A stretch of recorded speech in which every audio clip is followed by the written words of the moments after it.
faltaran noticias para preocuparnos, un nuevo estudio que apunta a los efectos del cambio climático sobre nuestro planeta enfatiza en su impacto sobre las playas en todo el mundo. 2100 es nuestra cifra del día porque marca un año. Para ese año potencialmente la mitad de las playas del mundo podrían desaparecer, según la investigación publicada en el diario científico Nature Climate Change, realizado por expertos del Centro de Investigación Conjunta de la Unión Europea en alianza con universidades de España, Portugal y Holanda. Sostienen los expertos que aún hacia mediados de siglo algunas de las líneas costeras que hoy conocemos podrían ser irreconocibles para entonces, con entre el 10 y el 12% que está enfrentando una severa erosión, mayormente por el aumento en lo que son los niveles del mar. Pues son 7 islas en el Pacífico Sur las que componen el territorio de la Samoa estadounidense, con 55,000 habitantes, según datos del Banco Mundial. Ellos marcaron la primera victoria de lo que es su carrera como aspirante demócrata a la presidencia. La primera victoria y la última en su puja por la nominación o la candidatura demócrata. Michael Bloomberg, exalcalde de Nueva York, quien el pasado 24 de noviembre anunció que contendería con la meta de derrotar a Donald Trump y reconstruir el país, decía entonces. Y hace unas horas Bloomberg decidió terminar ese esfuerzo después de 101 días y luego de poner al menos 528 millones de dólares en este esfuerzo. Algunos dirán que los desperdició, esos millones de dólares. Él decía que era una inversión. Claro, este empresario, filántropo, cuya fortuna se estima en 60,000 millones de dólares, según la revista Forbes. Ahora, ¿cuánto gastó en ese territorio que le dio esa primera victoria? También sin precedentes es la situación que está imponiendo este brote sobre millones de niños y su aprendizaje, a tal punto que la UNESCO tendrá una reunión de emergencia para abordar este tema la próxima semana.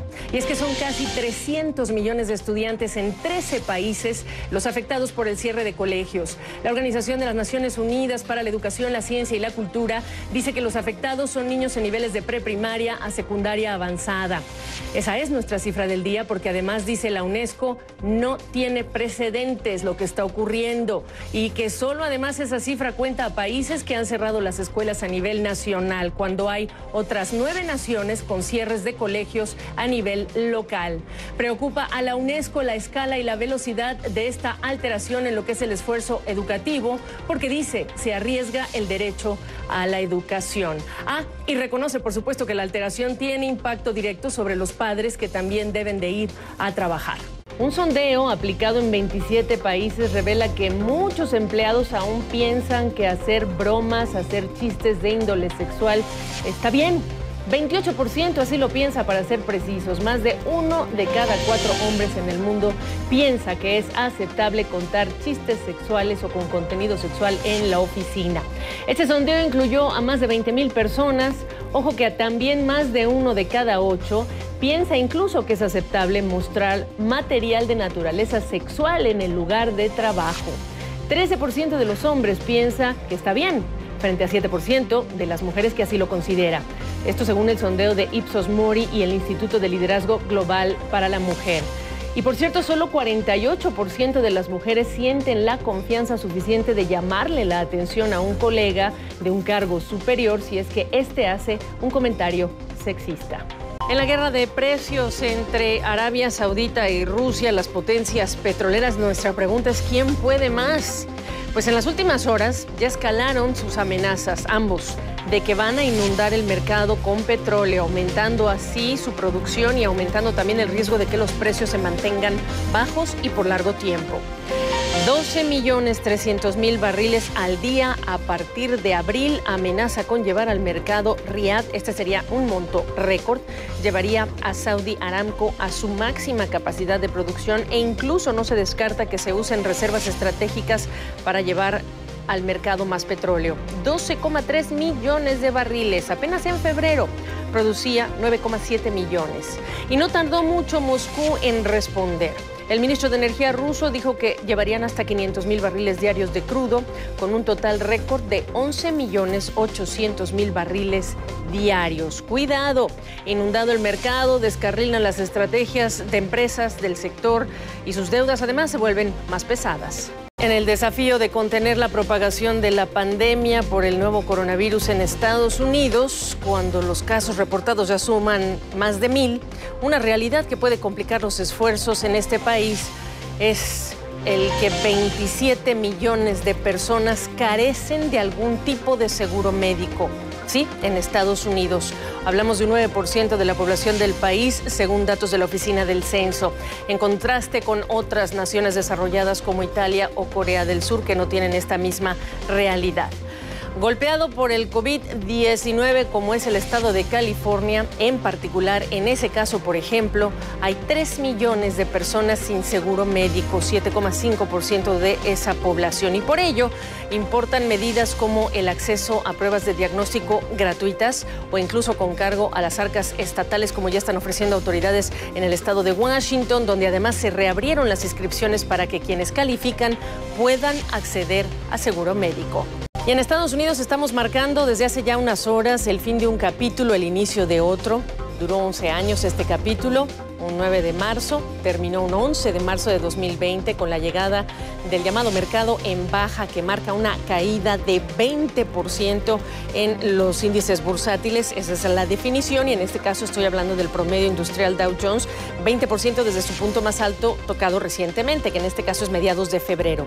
Pero lo que más está impresionando este mercado en baja, que ya llegó, ya se asentó y se ha profundizado en estas horas, lo que más impresiona en el cambio de este capítulo es que tardamos en llegar a esta nueva etapa cuestión de días, 20 días, es decir, en 20 días pasamos a reportar niveles récords de los precios accionarios a una caída el miércoles que superaba el 20%, el jueves no solamente supera, sino que se profundiza y nos lleva a un momento más profundo en ese terreno de mercado en baja para los índices bursátiles.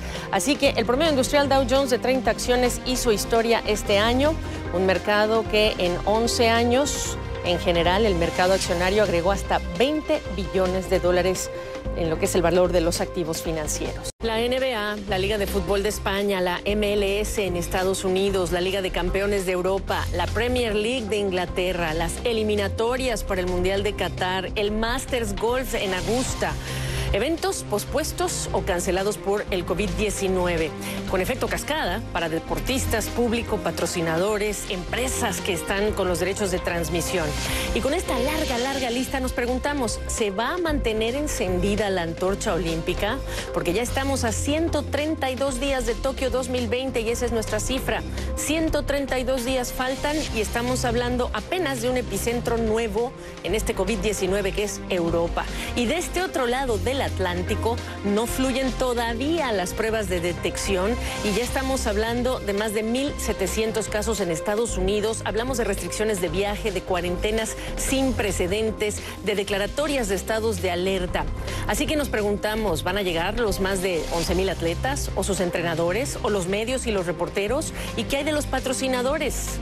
El primer ministro Shinzo Abe de Japón dijo al presidente Donald Trump de Estados Unidos en una llamada telefónica que los preparativos van conforme a lo planeado. Entonces, ¿llegará el mundo a tiempo a la justa olímpica? ¿Y el coronavirus? Entre las propuestas de alivio que se están escuchando y que se están barajando en Estados Unidos, hay una que consiste en entregar dinero a la gente para lo que viene en los próximos días y apoyar también así a los hogares. $1,000, $1,000 es nuestra cifra del día. Es lo que propone dar a cada adulto en Estados Unidos el senador republicano por Utah, Mitt Romney, entre una de varias ideas que ha compartido para mitigar el golpe a lo que es la economía familiar. Romney explica que esta misma medida se aplicó durante las recesiones de los años 2001 y 2008. Y dice se sumarían, por supuesto, a otras medidas de alivio que son cruciales y que se están analizando en el Congreso. Por ejemplo, paga por enfermedad, seguro por desempleo, entre otros. Y todos estamos ajustando nuestras rutinas y nuestras vidas. Somos millones de familias en todo el mundo, incluyendo niños y jóvenes que no tienen clases. 777 millones en total, para ser exactos, niños y jóvenes afectados por el cierre de colegios y universidades en 85 naciones, según un representante de la UNESCO, la Organización de las Naciones Unidas para la Educación, la Ciencia y la Cultura. Este organismo subraya la importancia de mantener un vínculo entre estudiantes y maestros con programas y tareas que puedan hacerse desde casa, lo que implica, claro, es ajustar ese módulo. Y para ello se ofrecen también algunas otras ideas. Por ejemplo, la Biblioteca Digital del Mundo, esa es la que ofrece la UNESCO, está disponible también en su cuenta de Twitter, esta misma fuente de información en la cuenta de Internet. O recursos también como los que ya están haciendo disponibles pues otras empresas o compañías como Scholastic, que ofrece actividades para que los niños se mantengan leyendo, pensando, concentrados. Y también, por supuesto, hay opciones en español. Una de ellas, el sitio web ayudaparamaestros.com. En su página principal tiene muchas cosas, como una sección para visitar virtualmente 10 de los museos más importantes del mundo: el Louvre, el Prado, Metropolitano de Nueva York, incluidos. Y tal y como lo decíamos apenas hace unas horas, hace 24 horas, ante las circunstancias extraordinarias en las que nos encontramos, el presidente de Estados Unidos ya revivió una ley de tiempos de la guerra de Corea para ampliar la producción de todos los insumos necesarios, mascarillas y equipos de protección para impedir la propagación del coronavirus. 70 años después revive Donald Trump esta ley y esa es nuestra cifra del día, 70 años después. Una medida que se esperaba que tomara hace ya unas semanas, incluso cuando él mismo insistía que era bajo el riesgo del COVID-19 a la población.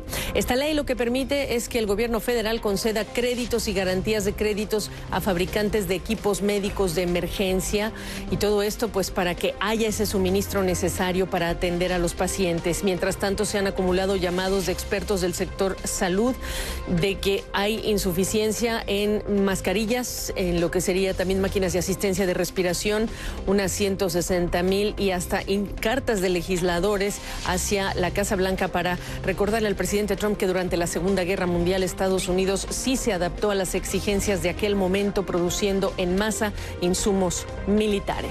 Bueno, y este día 19 de marzo podría ser el jueves que finalmente vea a los organizadores de los Juegos Olímpicos y Paralímpicos de Tokio aceptar que por la pandemia este magno evento deportivo no va a poder empezar el 24 de julio próximo.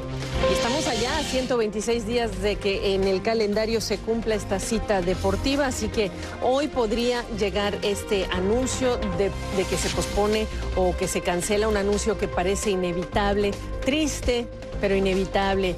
Y es que con aviones en tierra, fronteras cerradas, calles vacías, restricciones para salir y todo el personal médico posible enfocado en atender los casos, bueno, pues no se ve de otra forma.